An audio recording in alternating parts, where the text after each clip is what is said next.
You've scouted hundreds of kids over the years. What are the greats, sort of from a mental standpoint, all have in common? They all want to be great. The great ones want to be great. When you sit in front of a player, you watch a player, their routines, how they treat their teammates, how they treat their coaches, how they act. Yeah. You know who's full of crap and who means business. Right. You know? All right. My next guest has worn so many hats in baseball, from a ball player to a scout and now a coach. You spent the bulk of your career trying to convince high school kids not to sign to go to college, but to sign pro. And now the tables have turned. You're trying to get college kids to join you at FIU, but there's a wrinkle: you can pay them. So I'd love to hear about it today. Juan Alvarez, welcome to the show. I know you as Juan, man. Juan Alvarez. Yeah. Well, thanks for having me. Thanks for having me. It's definitely a full circle moment. Haven't seen you in a long time. And then to be back in Miami for the first time in basically 31 years, I actually have a job in Miami because I've worked with Texas, Cleveland, and the White Sox, and I haven't been able, all my teams are out of town, and with all the traveling I've done in the last 31 years, 10 as a player, 21 as a scout, it's been a long time. Well, listen, FIU is lucky to have you, and it's good to have you back in Miami. The one I wanted to have you on is because I'm just so fascinated by the world of NIL. Take me behind the scenes of recruiting a kid in the NIL era. Well, it's very difficult, and we're learning as we go. I've only been here about 3 weeks, but yeah, it's very interesting. You know, we try to sell opportunity more than the NIL and the revenue sharing. Obviously, you know, every kid wants to get paid. Yeah, and a lot of these kids see their payday in college instead of pro ball, because not everybody's going to go to pro ball, especially with the 20-round draft. Yeah, and maybe it'll get shorter one day. But it's interesting. It's fun. You talk to these kids every day. You talk to the agents every day. And obviously there's money involved. But, you know, there's some kids that just don't want the money. They just want to play. Yeah, right. They want the opportunity. They want to go to the next level. And then you could sense that over the phone, over a Zoom call, who wants to really come. They're not worried about the money. They just want the opportunity. But also there's other kids. You can't blame them. You know, there's big schools, big conferences that are paying big time money for these kids, and they're okay with, you know, making 6 figures and maybe not having enough playing time, but they're okay with that. So like a big conference, SEC, ACC school, if you're a starter, what are you getting paid? Well, what we're obviously, you know, as a scout, you kind of knew because you would talk to the agents that would let you know. But being in it now, I think it's between 150 and 400. Some of those big schools, I say starters probably make, you know, 200 to 400,000 in those SEC schools. Probably a role player probably makes anywhere between 75 and 150. So when you're recruiting a kid, like, when does the topic of money come up? Because before it was like playing time and scholarship money. Now it's playing time, scholarship money. Oh, and by the way, my NIL deal. Well, we try to, you know, talk to them a lot first before we make any offers. You know, we preach the development. You know, everybody in our staff has pro backgrounds, and obviously our head coach Pete, he was a farm director for a lot of years. So development is very important, and you try to teach that to these kids and sell that to them, and then you sell the opportunity, the playing time, you know, to be around the scouts, to be around professional scouts, coaches, and former athletes, right? You know, and we sell that, and then once we know that they're interested and they keep the conversation going, the agent will call us. He's definitely interested. He wants to know more. Then as we build a little relationship in a couple of days, we make an offer to the player, you know, and then we'll take it from there. You know, if we could give a little more, we will. Yeah. And if we don't feel like he's a guy that's really going to help us that much, you know, we don't offer as much. So like, how do you, is it part of the screening process of like, who's a mercenary that they'll leave you for 10 grand more here or there, or like a kid, hey man, I just want to come, be coached, develop. Like, how do you weed that kid out? Plus you got agents in the middle and parents, and everybody thinks they're going to play in the big you leagues. Build that relationship in 24, 48 hours. You know, but obviously we have a lot of resources. Our network is so big. Knowing scouts, knowing coaches, knowing agents. That we get the makeup before. We know what type of kid this is, what he's looking for. So we kind of take it from there, and we build that relationship in a couple of days, basically. But we'll find out. We'll have so much information on the player beforehand that you would be surprised how much we would know about these players. We talk to teammates. We talk to, like I said, coaches, counselors, whoever we know about these players. And obviously this year I was lucky enough that, the White Sox system, I was still on the White Sox system. So I got to get a lot of the makeup stuff there from a lot of these players. But it's tough. You really don't know what you're getting a lot of the times because you're watching these guys on video. Obviously with my scouting background, I've seen a lot of these guys in person, whether it be in high school or in college or in showcases in the summer, perfect game tournaments. So I have a lot of background on a lot of these players. Great businesses are built on great relationships, and that starts with how you serve your customers. At Inktel, we help companies deliver exceptional customer experiences through contact center solutions, customer care, sales support, and back office services that strengthen loyalty and drive growth. When every interaction matters, partner with a team that puts people first. Visit inktel.com to learn more. Yeah, a huge value that you and Pete Grifol, that were in pro ball for so many years, is just that network effect that you guys have built from scouts, local high school coaches. Like, really tell me about this kid.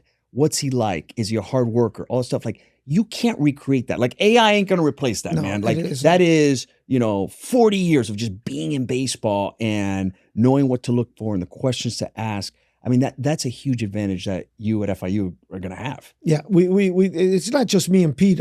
Our hitting coach and our recruiter, Brian Girolamo, he also played professional baseball for a long time. He was actually a scout for 4 years with the Yankees. Okay. And his brother's actually the head recruiter at University of Tennessee. So he is so connected as well in the college game, in the pro game. Like, we have over, I think we said it the other day, Pete had 34, I had 31. I think Brian had 16. We have almost 80 years of experience in the pro game and as a player, as coaches, as scouts. So it's incredible. All right, walk me through the portal. So the portal hits, it just recently hit. Like is it a mad scramble? Like, what does that look? I mean, how many people are in the portal? Well, we figure there's probably 3,000 or 4,000 kids that are in there right now. 3,000 or 4,000 kids. And obviously Pete has built a team behind the scenes that, that just goes, checks the portal every day for us. But we had a plan, coming in. We knew some of the kids that were leaving, that weren't coming back, that were on the portal from FIU. So we knew what we were looking for. Obviously, you always look for pitching. Yeah. Because that's, pitching and defense, speed, athletes. And we use our filters in what we look at in Synergy, which is Synergy gives information on all the players that played in high school, colleges. Yeah. So in every division, so we'll get their videos, True Media.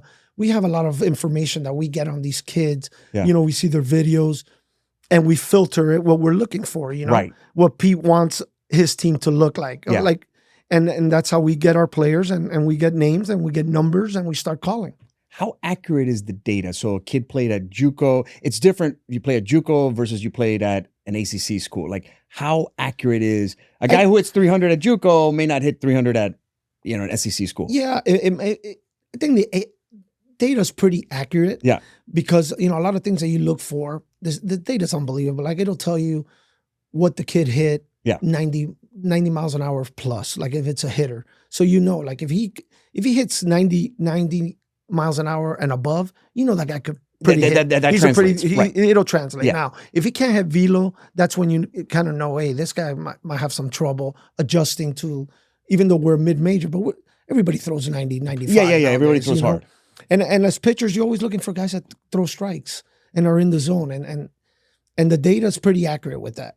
So the portal, like, it opens. How much time do you have to process 3,000 players, profile them, and then offer them to sign them up? Is it a month? Is it? Yeah, it's a month. It's open. The portal's open. The kids could get on from June 1st to June 30th. And then there's going to be so many kids still after the portal's closed, still on the portal. There's going to be plenty of kids that might stay without a job, be honest with you. But there's also kids to choose from. Yeah. But we're pretty much set. Our team is pretty much set right now.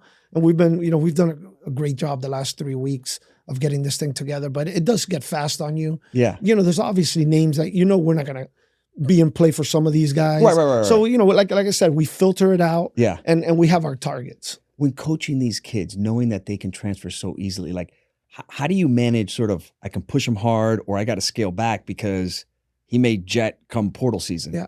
Well, I haven't done that yet because I haven't started. But you're planning. But if you develop them and you teach them the right way and you're honest and you got to be transparent. Yeah. Being a scout and going to the combine the last 7 or 8 years and interviewing so many players, 100 players a year at least.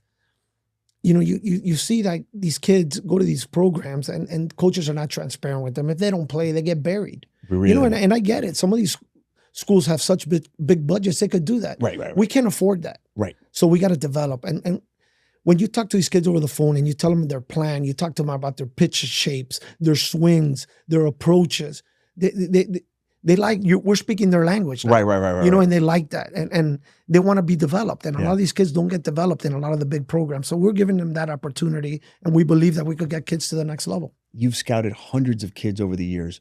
What do the greats, sort of from a mental standpoint, all have in common? Oof, that's a good question. They all want to be great. The great ones want to be great. Uh-huh. When you sit in front of a player, you watch a player, their routines, how they treat their teammates, how they treat their coaches, how they act. Yeah. You know who's full of crap and who means business. Right. And when we interview all these players as scouts, you always ask them, who's your best teammate? Who's the best pitcher you face? Who's the best hitter you face? Yeah. So you get an idea, and you build your puzzle that way. Where do you see? You go to one of these combines. It's again hundreds of the best players. Like, what do you see when kids fail? Like, what are they consistently getting wrong? Getting wrong is they worry too much about things they can't control. Really? The only thing you could control is as a pitcher going out there and performing. Yeah. And as a hitter, doing your job. Hitting. Yeah. Doing the little things, being a good teammate. A lot of these kids worry too much about their spin rates, their launch angles. If you're hitting the ball hard, you're gonna have a good launch angle. Yeah. And if you're throwing strikes and if you're striking guys out, you're getting good spin rate, you're getting good right on your fastball, you're getting good depth on your breaking ball. These kids worry too much about the fluff. I call it the fluff. They get caught up in the analytics. How much of scouting is gut versus analytics? Well, it's a little bit of both. Before, it was a lot of gut. Yeah, of and course. as soon as the analytics came, if the scout likes the player, the analytical department likes, that's what you're looking for. Right. There's times you got to battle. Hey, this guy, the analytics don't match his performance, but you got to believe a lot in your area scouts. Area scouts see the players more than anybody. And know the kid. Yeah, right. I would go in there and see a player one day, might go 0 for 4. Right. What am I going to, I'm going to write the report on what I saw. Right. His athleticism and all that stuff. That's easy to write about. Yeah. But I saw him strike out 4 times. He swung and missed 8 pitches. Couldn't control the zone. Right. But if you have a good rapport with your area scouts and you trust them, you say, hey, this guy really likes this guy. I saw a bad day. Maybe I got to go back in there and see the player. So it's tough. But if the player and if the scout likes the player and the analytics match, that's what you're looking for. All right. I love draft war rooms. Take me behind the scenes. What goes on?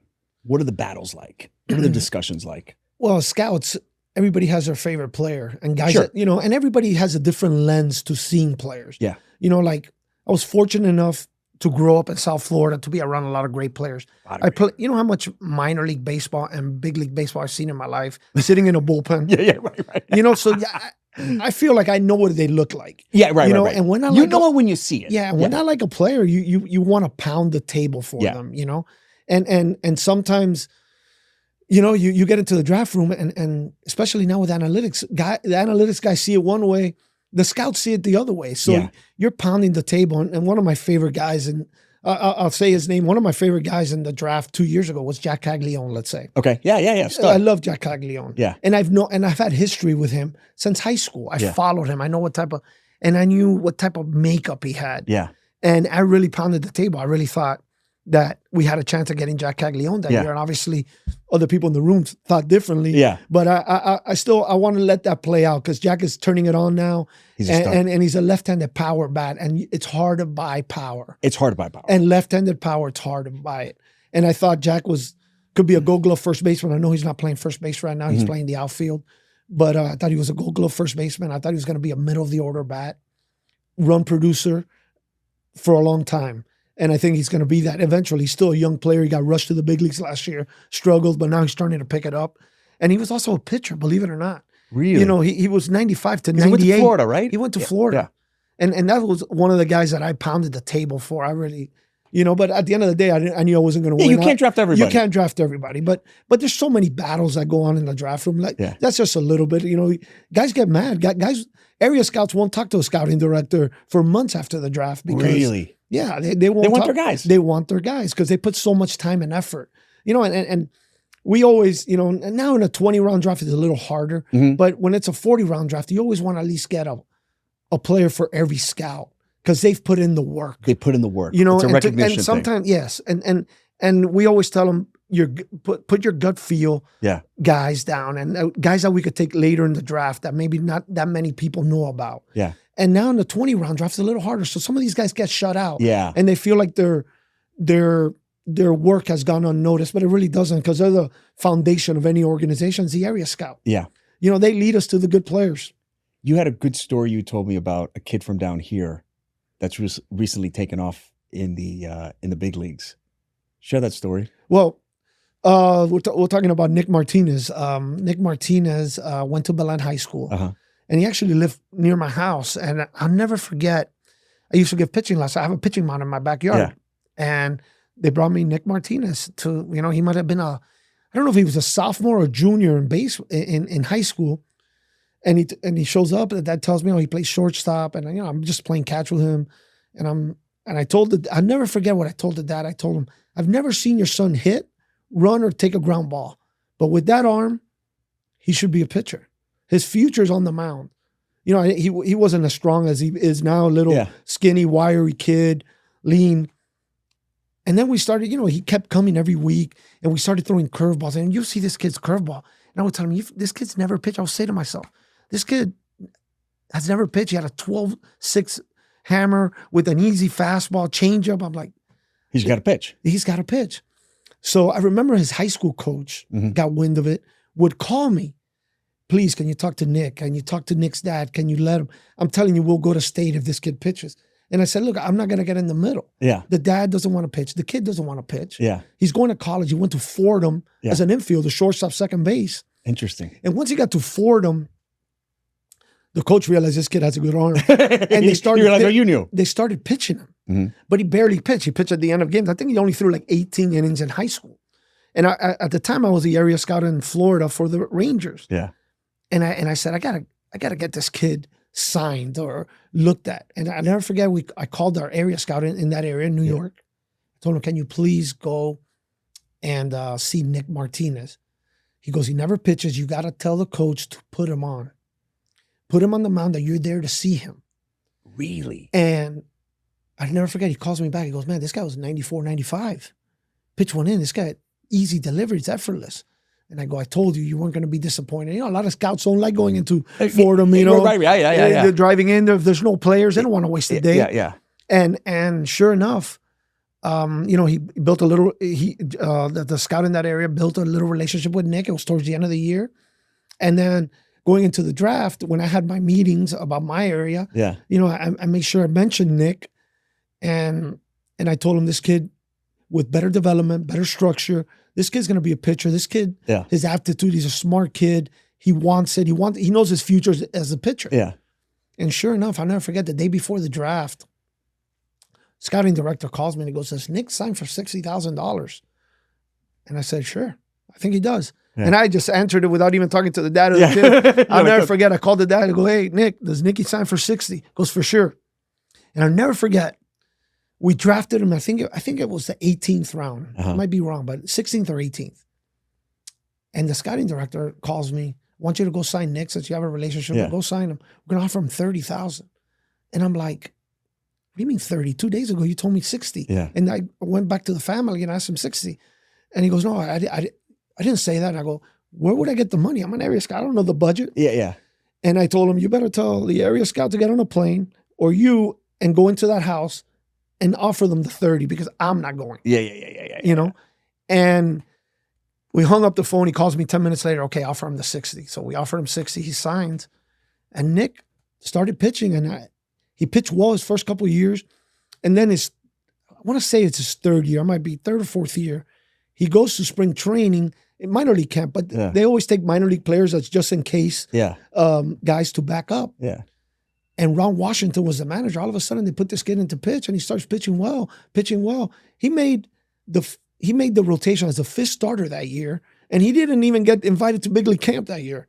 It's crazy. And now he's had a great career. I think he went to Japan to pitch after the Rangers. He built his career up there, found himself there. Crazy. Comes to the Padres. Yeah. Then he opted out of his contract. He was in Cincinnati for the last 2 years, and now he's pitching great. and he might be an all-star this year. And how many innings in college did he pitch total? I'm saying no more than 20. Amazing. So no more than 20, not at a powerhouse college. No. And he and he's to in the big this leagues. day, scouts, obviously I've scouted that area, and I know all these scouts for years. They always tell me, how did you know Nick Martinez could pitch? I could tell you the Texas Rangers were probably the only team, I'm 99.9% positive, that had him in, his name in. If I don't turn him in, he doesn't run into me. He never plays baseball. He never plays professional baseball, and he's probably made $50 million in his career right now. And all started with you playing catch for them in your backyard. In my backyard. That's a great story. That's a great story. FIU made a great hire in Pete Grifol. For those of you who don't know him, he's a former manager of the White Sox, was the assistant coach for the Kansas City Royals when actually they won the World Series and had a great run.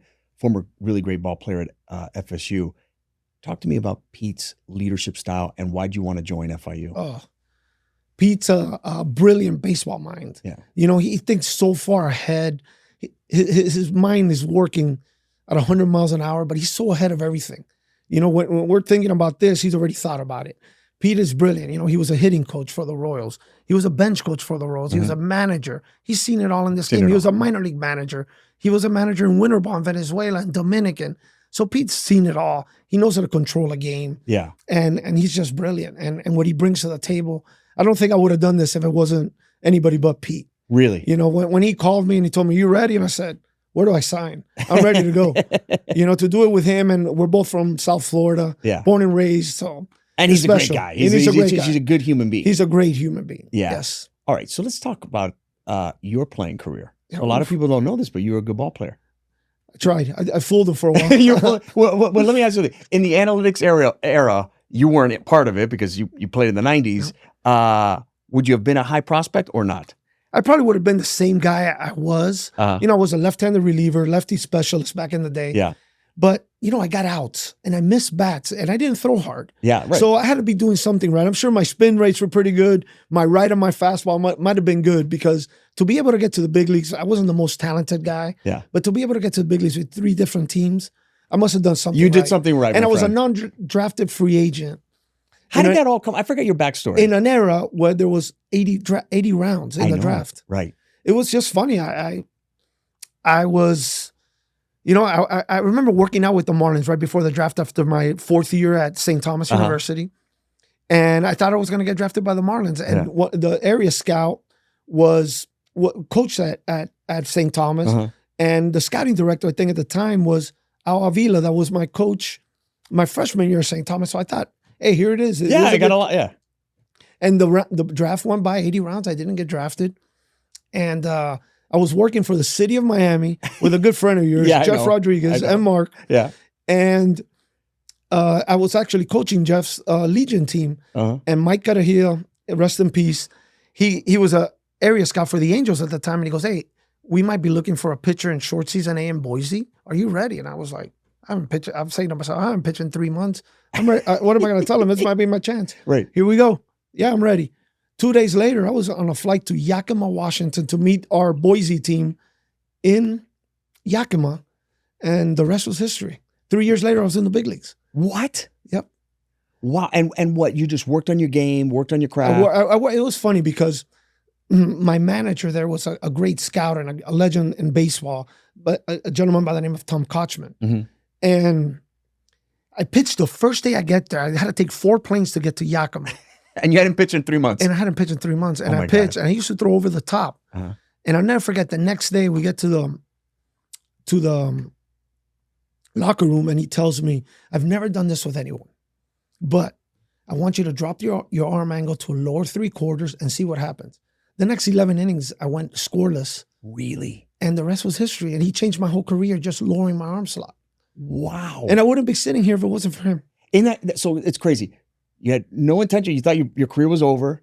You haven't pitched in 3 months. And this guy just changes a little mechanic. That's baseball. And then he said, you're going to be tough on lefties. And the only way you're going to survive in this game if you do that and you create a little more deception.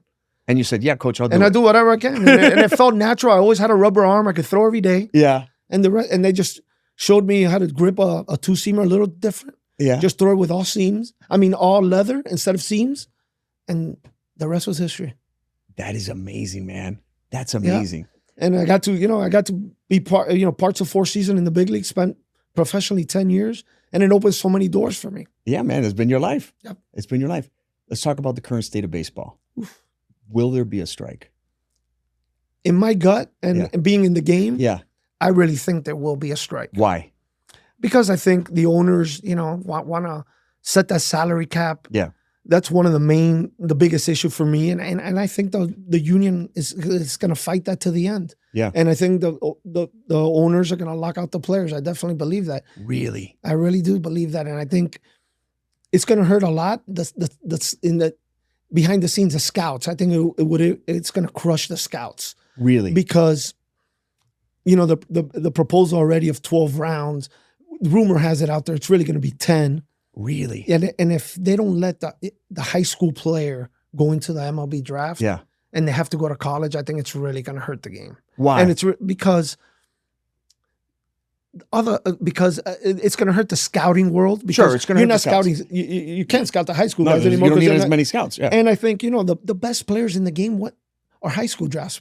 If you look at the best players in the game, they're all been high school drafts. And if they got to sit for 2 years, what happens to the development curve? Right. Some of these guys might not play the freshman year. Why? You don't think they get developed as well at some of these big schools? I really don't. I really don't. It's not like pro ball. You go right into pro ball, you're playing baseball 7 days a week. Yeah. And you go to instructional league. You got winter camp. You got spring training, and then you go into the season. Yeah. And you always have coaches constantly. They don't worry so much about winning. It's about development. If I let you become the czar of the major league draft, what would you do? Oh, I would. What changes would you make? I would definitely have kept it at 40 rounds. Okay. Because you give players more opportunity. Okay. Guys like myself would have never got played in the big leagues. Mikey Lowell might not have gotten. Albert Pujols, some of these big names. Yeah. Because I feel like now it's a prospect. The minor leagues are just for prospects instead of, giving everybody an opportunity. Yeah, a guy to develop. They slash teams. Short season A doesn't exist anymore. Low A ball doesn't exist anymore. And I think they want to slash another A ball team and just make it one A ball team, one AA team, one AAA. That's the rumor. So that slashes more jobs and more opportunity for players. Why? Why would they do that?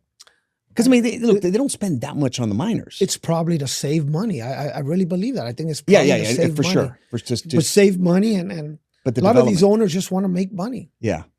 And sometimes, I don't know if I'm right to say this. I just feel like all the new owners in the game are younger owners. They're not like a George Steinbrenner. Even like Steinbrenner. Yeah, even like a Jerry Reinsdorf with the White Sox. Those guys care about the game. Yeah, they care about their teams. They want to win. Yeah. And slashing, slashing minor league teams and slashing the draft just hurts players. Yeah. Like you slash the draft from 40 rounds to 20 rounds, you're taking away 600 jobs. Yeah, right. 600 opportunities. Yeah, correct. Where are those guys going to go play? Yeah, for that, you're not going to go play in Venezuela. And that's not counting international, Dominicans, Venezuela, Mexicans, Cubans. Right. That's not counting that. You've probably seen some crazy stories out of the Dominican and offshore non-U.S. of scouting. I've seen a lot of crazy stories. Like guys who said they were 16 and they're usually 20. It happens. I never forget. I'm not going to say his name, but I remember going to spring training with the Angels one year, and one of the top prospects was a pitcher. Mm-hmm. He had 3 birthdays in the offseason because they changed it. He was 3 years older than what he said he was. And I remember the guys brought in 3 cakes for him and he was so mad. But it happens. It happens. And it's still happening. I'm sure it's still happening. It's hard to clean up, especially the international side. The international side's tough. It's tough. I don't know how much you could really control it. Yeah. And they want to do an international draft. I really don't know how that would work either. I really do not know how that would work. Yeah, man. Well, I mean, like they do it in other sports, but baseball's different. Baseball's really different. It's really different, Yeah. and they're used to always doing it one way. You know, these kids, you know, in Dominican, they take them out of school at the age of 12, 11, and a lot of these kids are committed with teams already at 12 and 13 years old. I have a lot of friends that do international. They're going to see kids play at 12, 13 years old. Yeah, I mean, how do you scout a prospect like that? I mean, you're a very different person. From 13. 12 to 16, it's a big difference. And from 12 physically. to 18, Yeah. it's a big difference. You know, and that's why they want to do the international draft, and they want to allow the players in international to enter pro ball at 18. Yeah. And I think it kind of messes up the American players. Why do the American players have to go at 20? It's not really fair. That's not fair. That's not fair. So I hope really the union stops that. Look, I will say this about baseball. I do like, as a fan, some of the changes they've made. Yes. Right? I was not a fan of the shift because it just was a home run or strikeout, at least more balls in play. There's more stealing. The nonstop rotation of changing pitchers that throw one batter, like that drove me crazy. So I think that they got some good stuff going. The baseball is as hot as it's been. They cannot go on strike. That'll be the death blow. I really hope they don't, but I really believe it's going to happen, and I think they're preparing for that. Really? I really do. Even, you know, in my opinion, I think even if it goes 2 months into the season next year, I even think they'll shorten the draft. They'll do something like COVID. That's my opinion. Yeah. You know. All right. So we talked a lot about prospects and pitching, and that's your background. What's with all the arm injuries, especially for young kids? What do you think? Well, there's a lot of different things that there's arm injuries. First of all, these kids start playing travel baseball at 6 years old. And from 6 years old to 16, they're playing every weekend. They're playing 4, 5, 6 games a weekend. Their bodies are not developed. Their body's not developed. You know, and they're playing every day. Some of these kids, I talk to parents and I tell them, count how many games your 8-year-old plays in a year. Yeah. And some of them come back, they played 115. And I tell them, that's insane. That's insane. Yeah.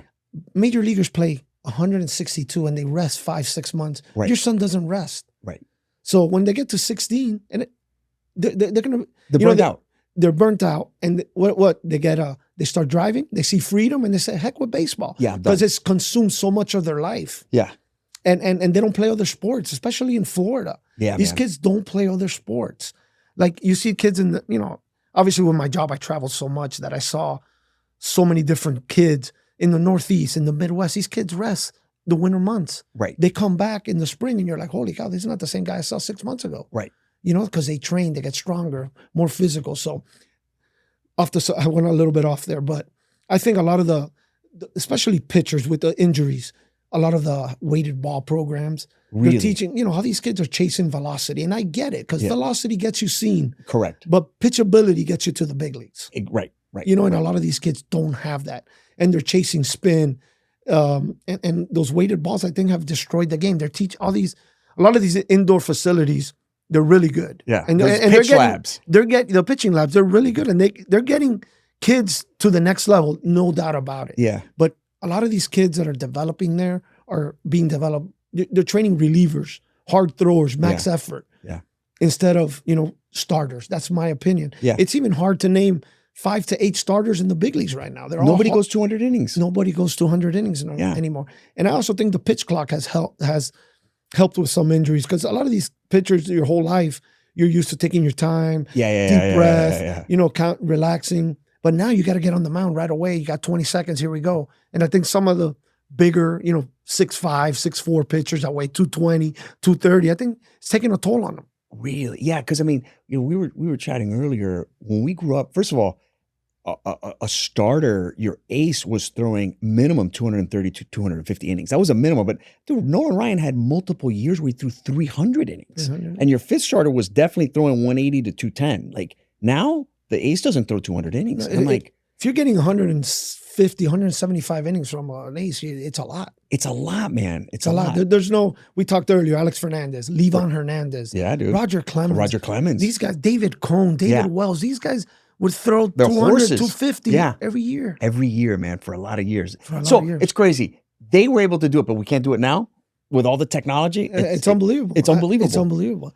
It's unbelievable. And it goes back to what I say. These kids play so much baseball as kids that they get bored. And as a scout, I could say this. I know I'm probably going to get a lot of people upset at it, but traveling the country and, it's hard. There were years I had maybe 3 home games to see players in the city of Miami. Yeah. Because there was really no top prospects. Wow. And I think these kids get burned out. They get burned out and they want to go play. Well, the other thing is, when we grew up, you played football, basketball, baseball. Now, lacrosse, soccer is big as ever. Volleyball's really big. Like, the list goes on and on. Like, we didn't have any options. You played those 3 sports and that's it. And baseball's gotten expensive. So that's the big one. Baseball's super expensive. It's gotten expensive because you got to pay these travel teams, I don't know, $300-$400 it's a a huge month. Business. Yeah, man. And then you go to these tournaments, the travel, the hotels. And you need the hitting coach and the pitching coach. And exactly. Before you know it. It gets really expensive. And we were having this conversation yesterday in the office, and that's why kids are turning to soccer. It really is.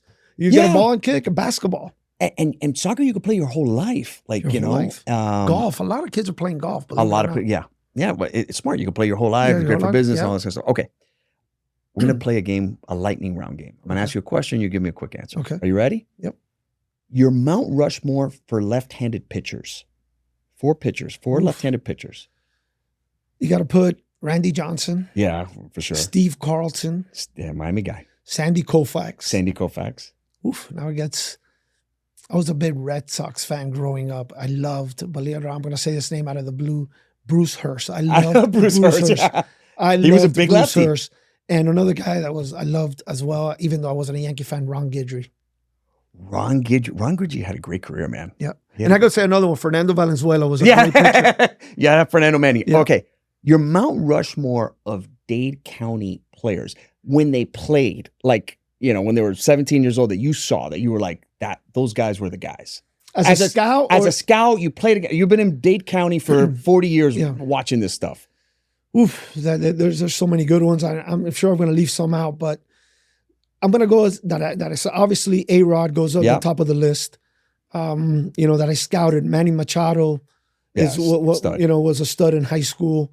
I got to say that the local kid that I saw this year that he's still not in pro ball. Jacob Lombard, one of the biggest tools I've ever seen in a player and biggest upside.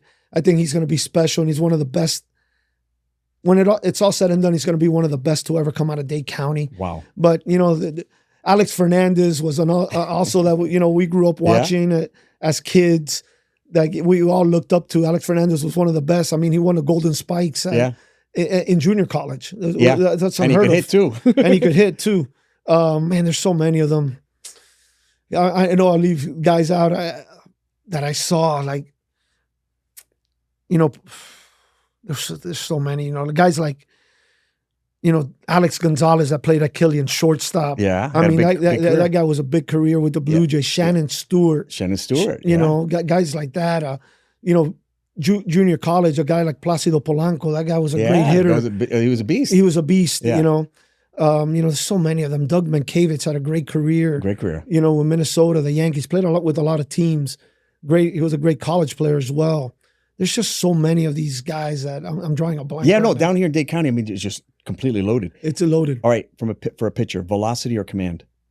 To me, command. Really? Command. If you don't have command, if you can't command your fastball, especially at that big league level, you will not be successful. Really? You'll be a reliever. Yeah, because if you have a big fastball and you can't command it in short stints, you could just bully guys in an inning. Right. But if you got to go through a lineup 3 times and you can't command it, you're not going to survive. You're not going to survive. Command for me is the most important. Most underrated baseball hotbed region. We talked a lot about Florida.